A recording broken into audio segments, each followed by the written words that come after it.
സുഭാഷിതങ്ങൾ അധ്യായം 5. ദുശ്ചരിതയെ സൂക്ഷിക്കുക. മകനെ, എൻ്റെ ജ്ഞാനത്തിൽ ശ്രദ്ധ പതിയുകയും എൻ്റെ വാക്കുകൾക്ക് ചെവി കൊടുക്കുകയും ചെയ്യുക. അപ്പോൾ നീ വിവേചനാശക്തി കാത്തു സൂക്ഷിക്കുകയും നിന്റെ അധരം അറിവ് സംരക്ഷിക്കുകയും ചെയ്യും. ദുശ്ചരിതയായ സ്ത്രീയുടെ അധരം തേൻ പൊഴിക്കുന്നു. അവളുടെ മൊഴികൾ തൈലത്തേക്കാൾ സ്നിഗ്ധമാണ്.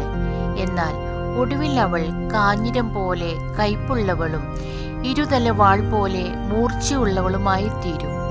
അവളുടെ പാദങ്ങൾ മരണത്തിലേക്കിറങ്ങുന്നു. അവളുടെ കാലടികൾ പാതാളത്തിലേക്കുള്ള മാർഗത്തിലാണ്. അവൾ ജീവന്റെ വഴി ശ്രദ്ധിക്കാതെ എങ്ങോട്ടെന്നില്ലാതെ അലഞ്ഞു തിരിയുന്നു. അവൾ അത് അറിയുന്നുമില്ല. ആകയാൽ മക്കളെ, ഞാൻ പറയുന്നത് കേൾക്കുവിൻ. എൻ്റെ വചനങ്ങളിൽ നിന്ന് വ്യതിചലിക്കരുത്. അവളിൽ നിന്ന് അകന്നു മാറുവിൻ. അവളുടെ വാതിൽക്കൽ ചെല്ലരുത്. എന്നാൽ മറ്റുള്ളവരുടെ ദൃഷ്ടിയിൽ നിന്റെ സൽകീർത്തി നഷ്ടപ്പെടുകയും നിന്റെ ആയുസ് നിർദ്ദയർ അപഹരിക്കുകയും ചെയ്യും. അന്യർ നിന്റെ സമ്പത്ത് മതിയാവോളം അപഹരിക്കുകയും നിന്റെ അധ്വാനത്തിന്റെ ഫലം അവരുടെ വീട്ടിലെത്തുകയും ചെയ്യും. അങ്ങനെ ജീവിതാന്തത്തിൽ ശരീരം ക്ഷയിച്ച് എല്ലും തോലുമായി നീ ഞരങ്ങിക്കൊണ്ട് പറയും, ഞാൻ എത്രമാത്രം ശിക്ഷണം വെറുത്തു, എൻ്റെ ഹൃദയം എത്രമാത്രം ശാസനത്തെ പുച്ഛിച്ചു.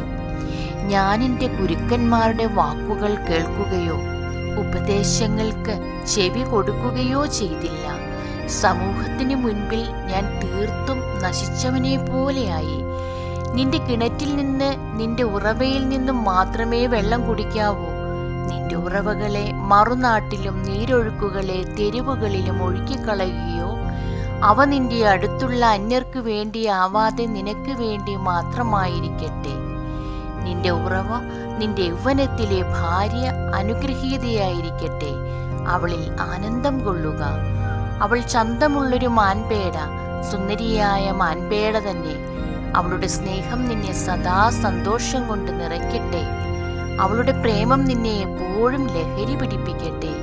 മകനെ, നീ ദുശ്ചരിതയായ സ്ത്രീക്ക് വഴിപ്പെടുകയും സ്വൈരിണിയുടെ വക്ഷസ്സിനെ ആശ്ലേഷിക്കുകയും ചെയ്യുന്നതെന്തിന്? മനുഷ്യന്റെ ചെയ്തികളെല്ലാം കർത്താവ് കാണുന്നു. അവിടുന്ന് അവന്റെ പാതകളെ ശോധന ചെയ്യുന്നു. ദുഷ്കൃത്യങ്ങൾ ദുഷ്ടനെ കെണിയിൽ വീഴ്ത്തുന്നു. സ്വന്തം പാപത്തിന്റെ വലയിൽ അവൻ കുരുങ്ങുന്നു. ശിക്ഷണരാഹിത്യത്താൽ അവൻ മൃതിയടയുന്നു. വലിയ ഭോഷത്വം നിമിത്തം അവൻ നശിക്കുന്നു. ദൈവമേ, സ്തുതി അങ്ങേക്ക് യോഗ്യമാകുന്നു.